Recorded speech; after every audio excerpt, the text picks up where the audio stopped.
If you would like to get your song reviewed, dear listener, there's the Filthy Capitalist option. As Sori says, $125 gets you straight to the head of the line. You don't have to be a part of the alliance. You don't have to be part of the group. Wait a minute. And the biggest thing is you don't have to wait. You hop, skip, and jump right in front of everybody. $125 gets you there. You do that 3 times, and then get mashed down to the $75 rate for perpetuity. Yes! Also, there is a band review option. So if you've got a band and you're trying to get your band some exposure, hit me up at vinsori@gmail.com, and I'll show you the details about how to pull that off. You can also jump on Patreon, and there is a option on the tiers to be able to get your band reviewed. Yep. Obviously, we can't lie to you, so we can't guarantee a positive review. Get what you get. It's just rubbish. Rubbish. Rubbish. That's British for garbage. My favorite is the community option. $1 at the gate gets you in a Patreon. You get to join an alliance. The alliance joins their points together, and that helps determine what songs that we do. The alliances hang out on Discord. Message me on Patreon to get the link. And they do all kinds of other cool things. They do Minecraft, Dungeons and Dragons. Yeah. It's really a community within the community. Anybody can go in the village, facebook.com/Vin and Sori. There's 160,000+ people on the channel. What's cool about the Discord is that it offers a real opportunity for community connection, friendship, that type of thing. And it's on Discord, so if you're not a Facebook person, it's for you. You start off at $1. Right. Plus you get exclusives. Sori and I are working on a song. So the first 15 seconds of that was on Patreon. Also, at $15 tier and above, when we actually debut the video, they're going to be there live with us. There you are, dear listener. Buy our merch. Buy our merch indeed. A child shall lead them. To buy our merch. Yes, all sir. right, you guys. Bob. They're right at the beginning of a DJ stream. We've got DragonLord Wolf Hunt here. Our DJs are Tina and Middle Earth tonight, making up the middle breakfast. The track is Wolf Hunt. This is taken from the 2011 album Rapture. DragonLord are a symphonic black... See, I said symphonic. You did. Black thrash metal band made up of superstar names. Band initially formed as a side project, formed and fronted by Eric Peterson of Testament on guitar and vocals. The lineup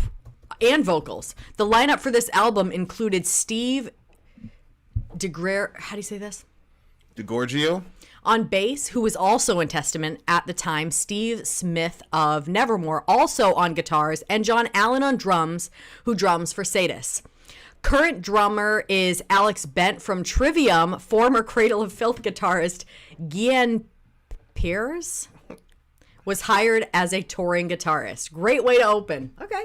There's a lot of people from different bands in there. That's a black metal who's who, dear listener. That is a black metal who's who. So there you go. So that's the thing. You're always gonna get a lot of history with this. Damn, Tina and Middle Earth.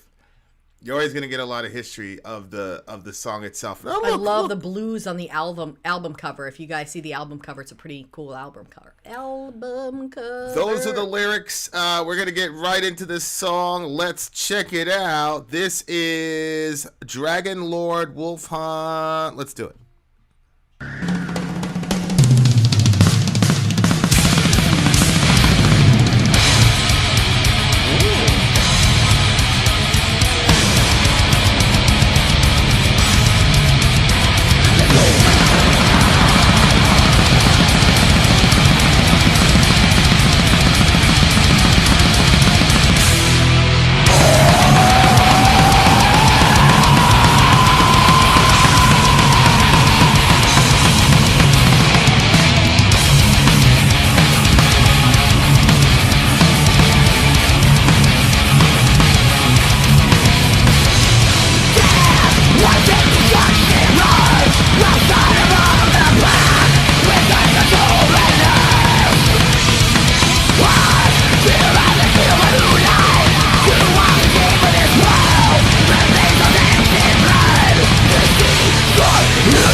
rock and thrash. I was thinking a similar thing, man. To be honest with you, I was thinking a similar thing. I was like, whoa, there's a lot of angles to this joint right here. Okay, so these guys just really just came out of the gate just. Oh yeah, they did. Which, to me, demonstrates. I say this from time to time, and you know, I'm a hip hop head, and you know, actually, we're working on a very interesting mix. I love how you say interesting. Now I see you don't like it. No, I don't want to give anything away. Oh, okay. No, I think it's very. Why? You like when it? have I ever said something? Yes, I do. When have I ever said something was interesting when I didn't like it?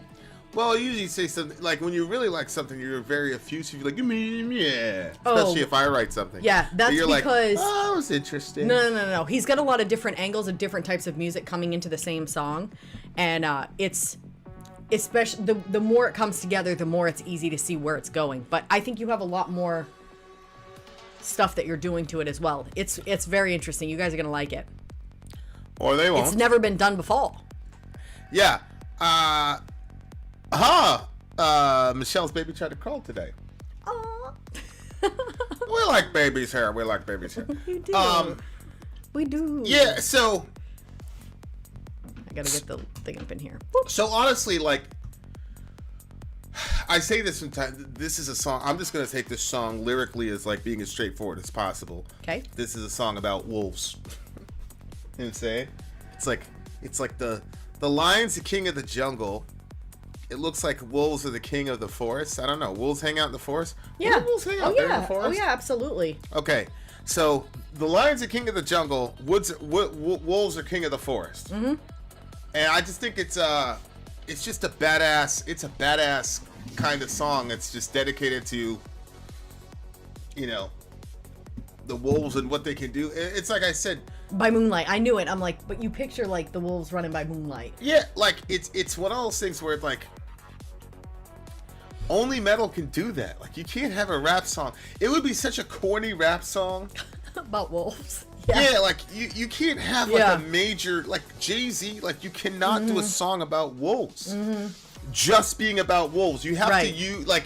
He would use the wolf as a metaphor, as like, oh, my crew, like we're a bunch of wolves. You know what I'm saying? Like, but like, just having the song be a celebration of the wolf itself, no, it would never happen.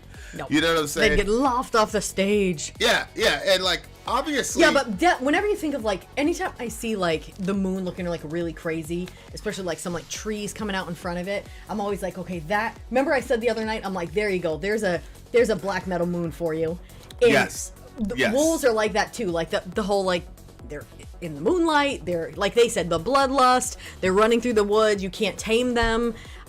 So there's like this sort of rebellious element to them, even though they're not in complete rebellion because they run in a pack. And that's like the metal community. Like there's rebellion amongst us, but we run in a pack. Right. And it talks about it. Perfect like for that. It talks about it at the top. Rough shot among the pack with uncontrolled bloodlust. But even the way that the song came out, with the cadence was just very like assaulting. Like you I felt attacked. Yeah, when the people say, I feel attacked. Yeah, but and there's our Chiro as a corny ass. You could sing about being hungry like the wolf, because you know that song, Hungry Like the Wolf. Oh, no, I don't. It didn't surprise me that you didn't know that song. But at least you understood the reference. Big Sean has a song about being raised by wolves. Maybe. We'll see. I will listen to it.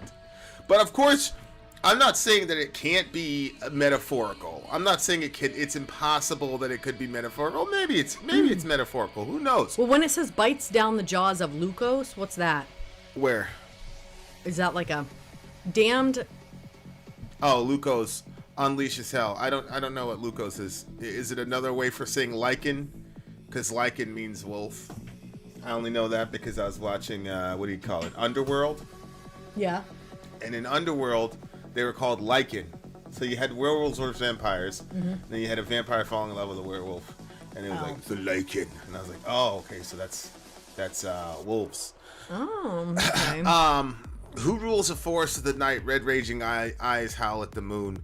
set I up thought it his was gonna next be victim something to like die. that. Behold, the wolf hunter. That's the thing about these things. Like these animals, they strategize. Mm-hmm. You know, they have like flanking positions. All you know, Oh, like yeah. the same shit we do at Fortnite. Like they strategize and do all type. They do all that type. I was watching. Yep. It was only a clip though. I'm watching this.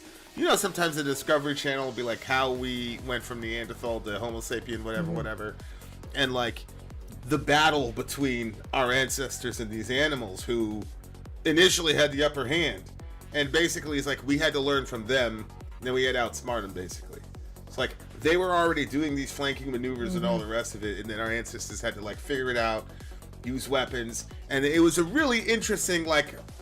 It's one of those things where you have to buy a subscription, so I'm like, damn it, I'm not gonna buy another subscription. But like it initially started out like we were scared of them, obviously, or we didn't know what they were or whatever, which how could you possibly know that? But it's just a recreation. But like Sounds cool. and it wasn't, you know, it was some ancestor of a wolf, canine, whatever. But the point was these animals were extremely intelligent. And we had to band together and figure that shit out. Otherwise, one, you weren't going to eat because we figured out that protein. Holy shit, protein! And, brain power went through the roof. But it was also just a survival thing. Yeah. Like, you know, we had to basically put them in a situation where they'd be afraid of us. Because Is that where fire came in? No, they always start using fire. The animals come. well, no, they had to be afraid of us like over hundreds and hundreds of years because we kept winning. Oh, I see. And then Yeah. it went from like defensive to offensive. It's like, okay, now we're gonna hunt them type of situation, which is also very, very fascinating. Like, initially it's like, it was like, how do we defend ourselves against these things? And then it was like, hey, if you kill these things and eat them, they're pretty good. Then it was, hey, let's go after them. And then we kind of drove them back outside of civilization type of situation over. But this is like hundreds and hundreds and hundreds of years. You see what I'm saying? Yeah. So Jeez. it's a very fascinating thing. Like, obviously you could look at this metaphorically, but just thinking about that animal itself Yeah. and imagining, like, if you were inside of like one of those consciousnesses, because you know we have assumptions like, oh, they only operate by instinct, they don't have any emotional connections to each other, yada yada No, yada. I don't believe that. How could you possibly know? Because I had dogs, and Right. so I had two dogs, and one of them I had for a couple of years, and then I got a second dog, and the second dog was just, oh my word, he was off the chain. He would not stay Is anywhere. that the Like, one that bit Johan? no, that was the first dog that we had. Just to be clear, he didn't bite him, but Johan has a scar he'll take to his grave. he does. The dog like had his mouth open and went and moved because These are the the doctor distinctions. said if he would have bit him, like a chunk would have been taken out because he was a big dog. These are the distinctions that Yeah, I know. Sori I loves get to it. make. I get it. But anyway, so the other dog. His teeth grazed his face such that That is what happened. He needed reconstructive surgery. No, he didn't etc. need. He needed glue on his eye. But still, I wasn't. I was very uncomfortable with the situation. I'm not even sure if I did the right thing by not getting rid of the dog or putting Appreciate the dog you, down. Mr. Or, Cologne. But anyway, I should have known better because the kids didn't know anything about animals, and I shouldn't have had the dog in the house because the dog got pinned into a corner. It wasn't a good situation, and I don't think he was necessarily good with kids either. Now that I look back, obviously. So anyway, but the other dog that we got was like much smaller than him, and the little puppy would like sleep on top of him, and they like had like such a tight knit relationship. But it was like a big brother, like little brother situation. Like the smaller dog was a bird dog, so he would like put his little paw up and he would like catch wind of a bird, and then he'd take off after it. And as soon as he would catch anything, any type of small rodent or bird or anything, like the bigger dog would come and attack him, not hurt him, but like attack him and get the whatever it was from him. He would like steal it from him. So they had like this sort of brother relationship, but the smaller dog was extremely hard to train. He wouldn't listen very good, and he took off into the road, and we had been really working with him on that, but he ran so fast you couldn't keep up with him, and I was way back in our 6 acres of woods, and I was coming toward the front, and he took off. I must have seen a bird or something, and he got hit in the road. I was around the corner. I heard him yelp, and it dislocated both his hips. He was in excruciating pain. Anyway, they said he was going to have to get put to sleep because it was going to cost thousands of dollars to get him fixed. And even if we fixed his hips, because he was such a runner, they were going to pop out again and it was going to need the surgery again. So there was like no saving him. And we didn't have the $2,000 anyway. He was a greyhound, right? You said he was a greyhound? Well, he was a greyhound mixed with a pointer. So he was hunting. You know, he had like hunting in him. So after that, like, that little dog would do the weirdest thing when he was ready to sleep. He would go over to the carpet and he would dig and dig and dig and dig and dig and dig and dig, and then he would spin around. He was a puppy. No, always. Dig and dig and dig and dig, and then he would spin around in circles, and then he would lay down on the part of the carpet that he had kind of like fluffed with his claws. He was like a little bony guy, so I felt like he was doing it because he wanted a little bit more squish for his little bony buns. Anyway, so the big dog never did that shit ever. And when the puppy, like, well, he wasn't a puppy, he was like probably like 2 years old or whatever. When he died, the big dog kept looking around for him, but you can't tell him he's never coming home. It was absolutely heartbreaking. I was already like broken up about it. So he kept looking and looking. He'd run outside. He'd go to all the same places that the other one would go to find birds. And he couldn't find he couldn't find him. Yeah. And then he was super depressed. He wouldn't barely eat. He would just go moping around the house. And after like a couple of days when I think he realized he's not coming, he started digging at the carpet the same way, and he would spin in a circle and lay down on it. That was like so hard to see. So he did that for a long time until I think he started realizing like it wasn't happening. But he would also, like, the little one didn't want him touching his blankets. And so he would take his blankets and drag them all around the house. So I felt like he was like, I'm being naughty with your blanket. Come back and stop me.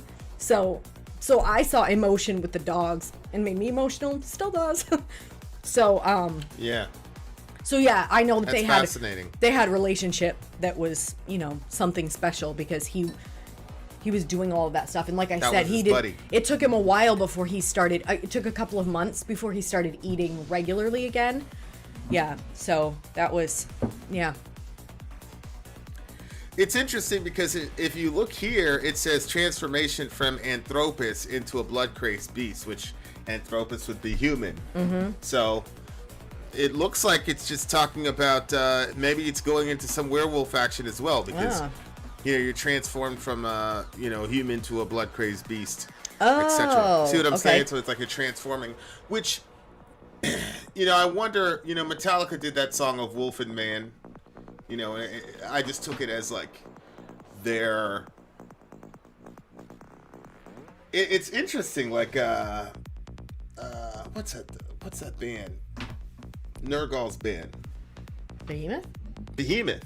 Yeah. They got a theme where they talk about wolves a lot and being wolves and all that. And it's kind of like, I wonder why people use wolf instead of lion. Well, the lion is that. I mean, honey, I don't want this to sound like something racist, but the lion is not from our place. We don't see lions. Okay, all right. We're from the cold, the winters. We're going to see wolves. No, that makes a lot of sense. Okay, that's good. That's a good insight. Yeah, but I bet you anything, if you're in a band and you're young and you're wrecking shop, you're like killing shit. Yeah. I bet you would feel like a wolf because all your work is at night mostly. Yeah. You know what I'm saying? Yep. And the howling at the moon, like that whole... Yeah, like you're making a lot of noise. You're getting paid to make a lot of noise at night. Mm-hmm. And you're obviously like ahead of the pack and all that. You must feel... And then obviously there's a lot of other situations that happen, I'm sure. You know what I'm saying? So like it must be... And it runs in a pack. It must feel good for like a good 2 or 3 years before shit starts getting to be...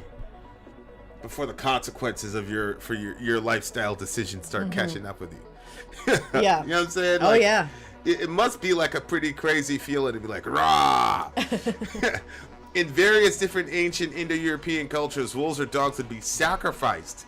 And then young men would wear their skins to signify a sort of transformation. I was literally thinking that I saw Behemoth, like Nergal, wearing a wolf head. This is probably where werewolf myth derives. Okay.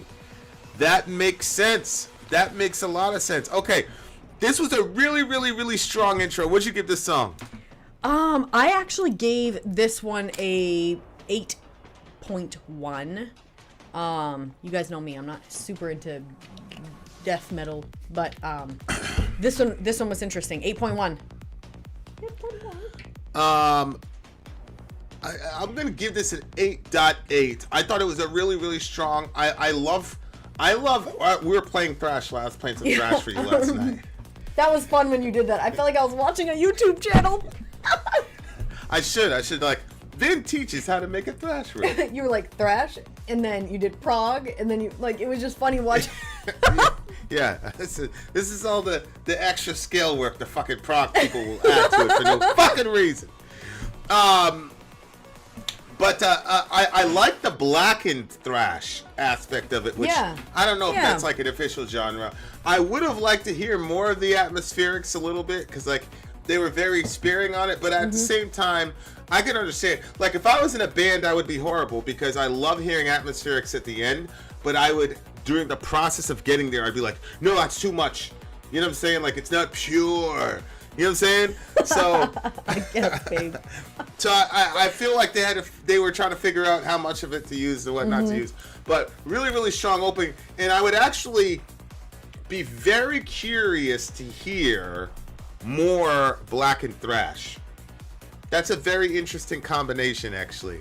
That you would think is, would be whatever. But I think this is actually the first black thrash or blackened thrash that we've heard. Blackened thrash is 100% a thing. Yeah, so inshallah, maybe throughout the night, or maybe at some other point we can have some blackened thrash coming your way. All right, there, listener, we got more for you. Stay where you are. Vin out. Sori out. Gone.